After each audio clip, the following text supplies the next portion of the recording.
Bien, vamos ahora a darle la bienvenida a unos buenos amigos de este programa y claro que ellos saben muchísimo también de esta materia, son estudiosos en diferentes áreas, hay comunicólogos, hay novelistas, periodistas en este panel. Y bueno, me da mucho gusto recibir a Omar Piña, quien es periodista y escritor. Omar, buenas noches, Hola, bienvenido. buenas noches. También me da mucho gusto que esté por acá Carlos Manuel Cruz Mesa, articulista. Gracias. ¿Qué tal, Carlos Manuel? Hola. Bienvenido, buenas noches. Y por supuesto, Rogerio Rodríguez, quien es profesor de cine y un apasionado de estas causas. Hola, Rogerio, buenas noches. Hola, Isela, muy buenas noches. Qué gusto que estén los tres por acá, porque sabemos que les gusta este rollo y tienen también mucho que platicar y compartir con el auditorio. Así que, ¿qué les parece si iniciamos pues hablando de la figura del pachuco que todos llevamos dentro a lo mejor y que logró, por supuesto, consolidar Germán Valdés Tintán? Carlos. Claro que sí, Isela, gracias por la invitación. Y bueno, la figura del pachuco, como tú y nuestro público saben, la encontramos originada en la década de los 40, con este movimiento de los inmigrantes a Estados Unidos, que comienzan a consolidar una subcultura que no es propiamente ni la mexicana ni la estadounidense. Es una mezcla extraña que va a dar origen a este fenómeno del pachuquismo. Aún la palabra no tiene un origen muy claro. Hay quienes aseguran que es porque los primeros inmigrantes provenían del estado de Hidalgo, de Pachuca. Se caracterizaban por usar los pantalones al pecho, tirantes, un sombrero con una pluma, un saco, lo que luego sería la indumentaria que retomaría Tintán. Debemos recordar también que los pachucos son el producto de un movimiento anterior que son los tarzanes. Los tarzanes era un grupo de chicos que asistían al Salón México en los tiempos en que iba Johnny Weissmuller, quien Tarzán. hacía el Tarzán cinematográfico. Lo admiraban, lo imitaban y pues tomaron el nombre de los tarzanes. De ahí se vinieron después los pachucos. Y bueno, claro, cuando Tintán comienza a consolidarse como un personaje conocido en la cinematografía mexicana, toma estos atuendos. No quiere decir que así haya comenzado su carrera, eso es un error. Él tenía otro nombre, tenía otra imagen y finalmente termina siendo el pachuco. Claro. Inclusive en el libro del laberinto de la soledad, Octavio Paz maneja lo que es el concepto del pachuco. Sí, sí. Pues esta serie de personas que no tienen una identidad propia, no se sienten ni norteamericanos ni mexicanos, sino van creando una imagen. No dejan de ser una especie de rebeldes que pues en aquella década de los 40 surgen como un movimiento que yo creo que no se imaginaban que iba a tener tremendas repercusiones culturales, ¿no? Sí, sí. Y bueno, es muy interesante que Octavio Paz maneja todo este concepto. Claro, que lo dignifica también, en el mejor de los casos lo rescata. Decías al inicio de esta transmisión, Agapito, que había quien en la época visualizaba en Tintán al naco, tal vez, pero yo pienso que en el mejor de los casos lo dignifica. No sé, ¿tú qué piensas, Amanda? Hay una reminiscencia también histórica. Durante la presidencia de Roosevelt en Estados Unidos entra una etapa de recesión económica. Entonces toda la ropa y todos los atuendos tienen que ajustarse, tienen que ser no humildes, pero tienen que ser justos. Entonces este movimiento de los pachucos obedece también a que puedo usar un pantalón muy guango, una leontina grandísima, que además, bueno, la leontina en toda América se le conocía como el moco de pavo porque era lo que valía menos, aunque era de metal, era de un metal muy pobre, lo valioso era el reloj, pero mostrar una leontina quería decir que había un reloj de por medio. Claro.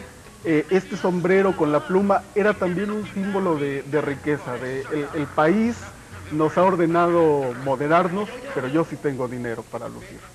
Exactamente. Claro, lo que mencionabas de Paz es interesante porque recordemos que él en su ensayo, en el laberinto de la soledad, en la parte de los pachucos, ignora sin embargo el lado negativo. Aunque en una línea dice, es uno de los extremos a los que puede llegar el mexicano, ignora la violencia aunada al movimiento de los pachucos en Estados Unidos, que en 1943 provocó enfrentamientos con los marines norteamericanos.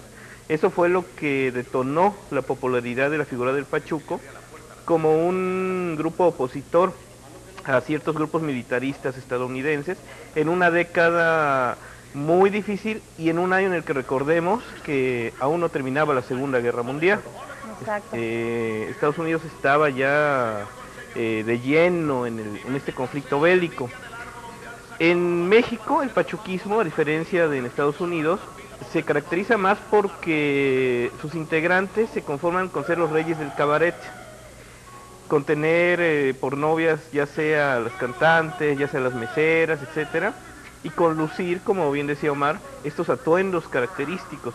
Hay dos movimientos de los pachucos, ¿no? El estadounidense, que es el original y más violento, y el que se da en la Ciudad de México, que es más conservador. Sí, sabes que igual estamos cayendo en una generalización, porque Tintán no andaba vestido de pachuco todos los días. Claro, un personaje. Etapa, ¿no? Y fue un personaje. Sí, es un personaje que, claro, que crea adrede y con ello logra toda una identificación social. Una propuesta de cultura, ¿no? Hay que tener en cuenta totalmente que el personaje del pachuco es el que le da la fuerza a Germán Valdés Tintán, y con toda esta película, con toda esta serie de películas dirigidas por Humberto Gómez Landeros, que son la primera etapa del pachuco, en las que es cuando cobra fuerza ese personaje, en la que se manifiesta como el pachuco, en la que entra el carnal Marcelo, en la que entra Tuntún, en la que se establece una serie de personajes que yo creo que sin duda alguna Federico Fellini o Bazar del Hogar los hubieran envidiado. Es una competencia. Es muy surrealista, Bazar del Hogar. Es una competencia. Está rica la plática y eso queremos, que se ponga jocosa, pero queremos escuchar también parte de la historia y de esas pequeñas anécdotas que hacen curiosa definitivamente la vida de Tintán. Me da gusto que hayan citado a nuestro Nobel de Literatura, porque no todas las personas saben que esa es la temática que se aborda justamente en ese texto. Así que a continuación vamos a escuchar otra cápsula para que usted se entere de algunos datos curiosos de la vida y obra de Germán Valdés Tintán. Y bueno, vamos a retomar, estamos aquí platicando muy jocosamente de lo que hubiera hecho Fellini, dice aquí Rogelio, si hubiera tenido la posibilidad de escoger los personajes con los que trabajaba Tintán. Sí, no, definitivamente. Y bueno, hacíamos memoria de todas estas películas que surgieron en la década de los 40. El que la traga la paga, la primera película de Tintán. Hay una competencia acá de datos. Dirigida por Paco Miller, que a final de cuentas es el que lo bautiza como Tintán. ¿No? Todavía me parece que la película el que la traga la paga se hacía llamar La Chiva, ¿no? La Chiva, que es el nombre original con el que Tintán debutó, y después lo sustituyó por el nombre de Topillo. Y finalmente, como... Usted no sabía la de Topillo. ¿No? Sí, Topillo es su segundo nombre. Y Paco Miller, hay dos versiones sobre cómo bautiza a Tintán. A ver. Una es que él conoció a un comediante ecuatoriano, un mal comediante fracasado, Paco Miller lo conoció, que se hacía llamar Tintán, porque tocaba unas botellas. Tintán. Entonces, como había otro cómico que se hacía llamar Topillo, le dijo a Germán Valdés, desde ahora te vas a llamar Tintán. Y él dijo, no, mejor miéntame la madre, ese nombre no me gusta. Es la primera versión. Sí. La segunda es que Paco Miller iba en un tren con un amigo platicando, y él le dijo, ¿cómo le ponemos a Germán Valdés? Porque ya hay otro que se llama Topillo. Dijo, mira, un payaso se puede llamar Tintín, Tontón, Tentén, Tintán. Dijo, ese es el bueno, Tintán. Fue y le dijo, ¿te vas a llamar Tintán? Dijo, ¿Tintán? Parece una campana, van a decir hijo de su campana madre. Esas son las dos anécdotas sobre el origen del nombre de Tintán. Topillo me gusta, y a final de cuentas, ¿Topillo qué es? ¿Hacer topillo, hacer una trampa? Sí, hacer una trampa, claro. Tiene que ver con la propuesta que a final de cuentas tenía, era un vago, era un usurero, pero hay otra versión que se redondea precisamente de este Tintán, y que es en Aguascalientes, en una presentación donde este empresario le dice, ya tengo tu nombre, pero es una sorpresa, te vas a enterar cuando lleguemos. Entonces llega y afuera del teatro hay una pancarta donde dice que se va a presentar Germán Valdés Tintán. Entonces cuentan también algunos biógrafos, las biografías son para alterar toda la realidad, claro. Cuentan que al otro día Marcelo va y pone un anuncio en el periódico local de Aguascalientes diciendo que este Miller va a comprar animales domésticos, perros, gatos, canarios, gallinas, a muy buen precio, los que le lleven. Y se hace una cola tremenda fuera del hotel donde se hospedaban.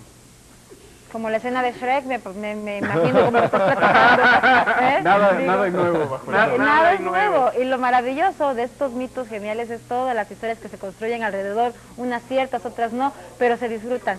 ¿Tuntún tiene que ver con Tintán? Claro, Sí, por supuesto. Mira, hay muchos cómicos de la época que le tocó a Tintán que trabajaron con él.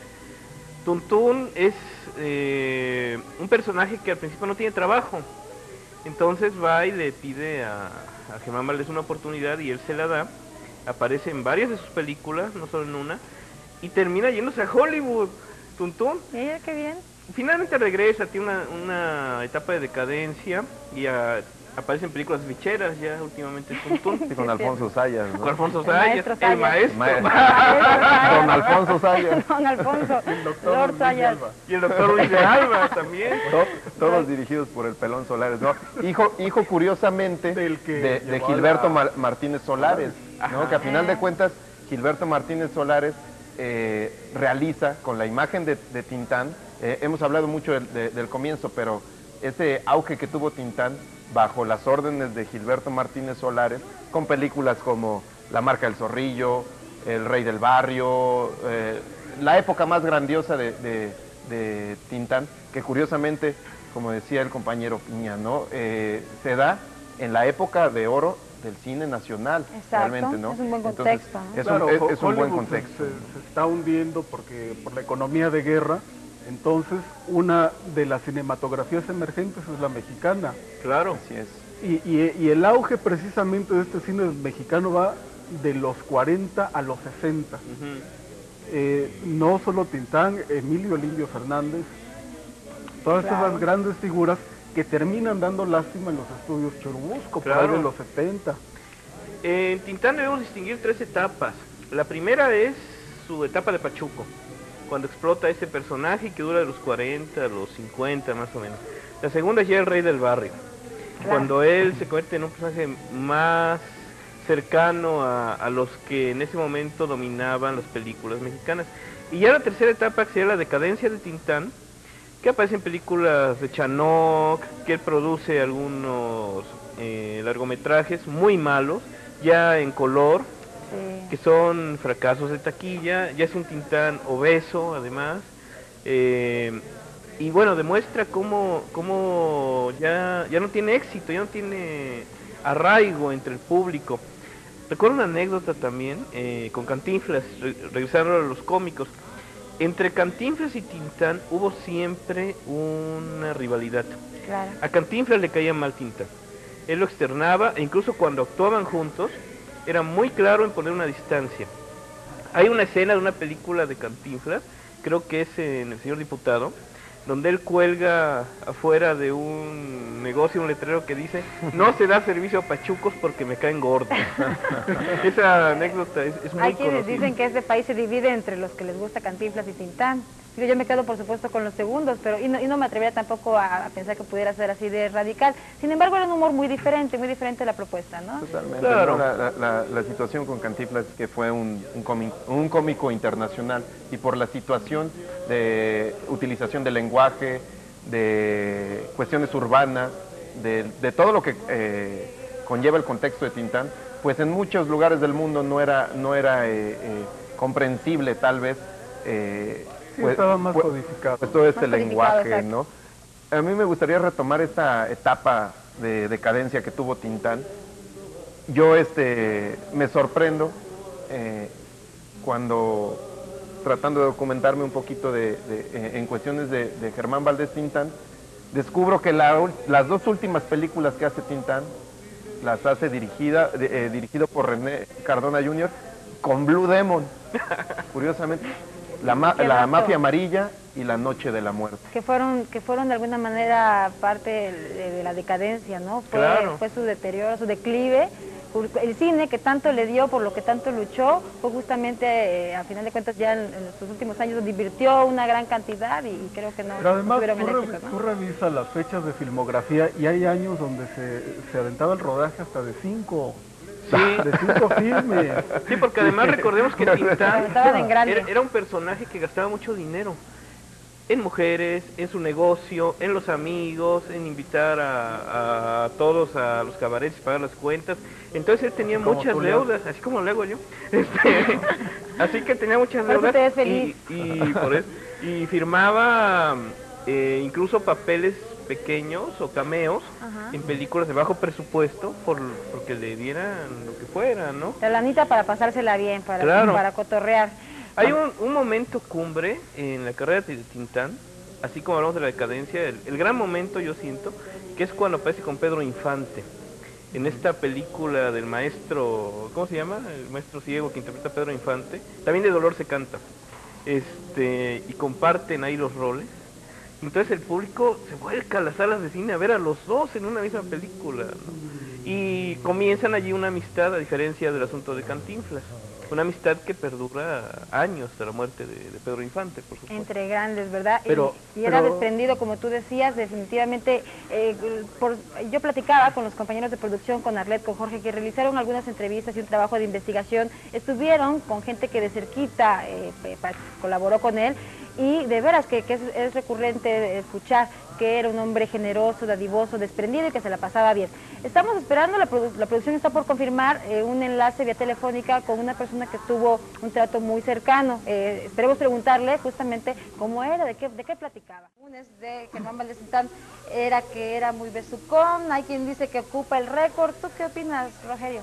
No, en verdad, por ahí hay alguna anécdota cinematográfica que Tintán no ocupa el primer lugar en besucones cinematográficos.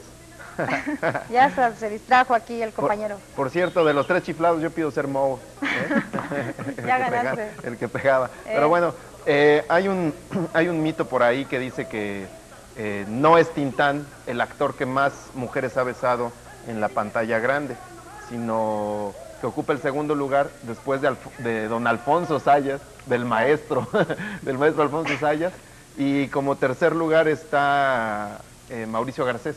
Exactamente. Pero bueno, a final de cuentas, Tintán besó en sus películas a las mujeres más bellas de la época, ¿no? Claro.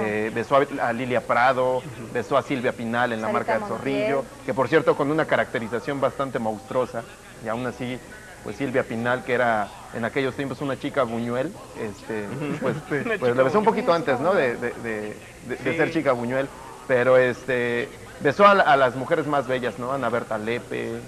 Claro. Entonces, los albores, en el caso de Silvia Pinal con esa película, que por cierto en ese momento no era aquella lumbrera, ¿no? No era rubia. La acompañaba bastante de su belleza física, claro, por supuesto.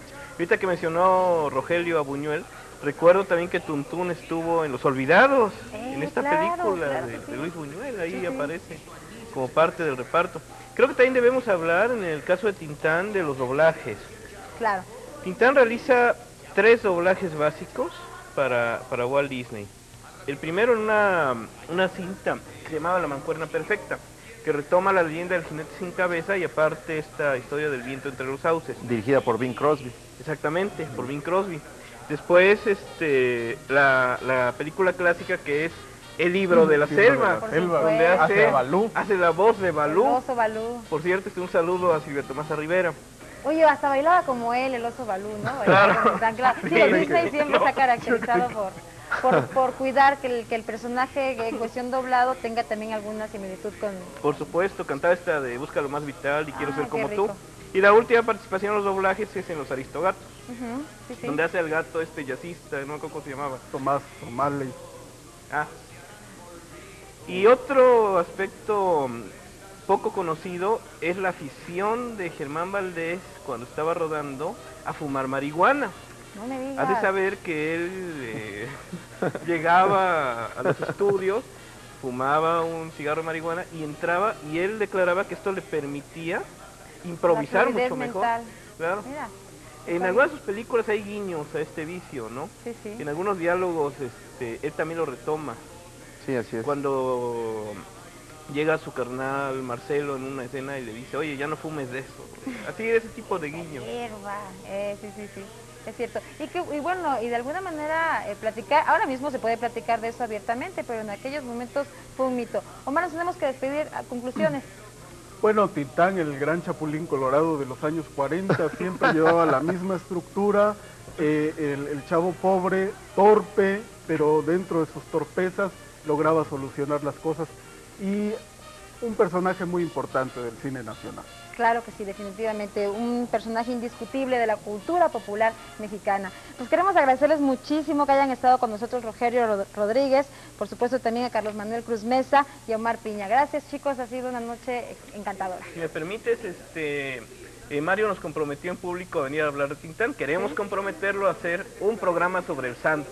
Ah, pues nos está escuchando Arlet Barradas, la productora. A ver, ¿le entras a un programa del santo, Arlet?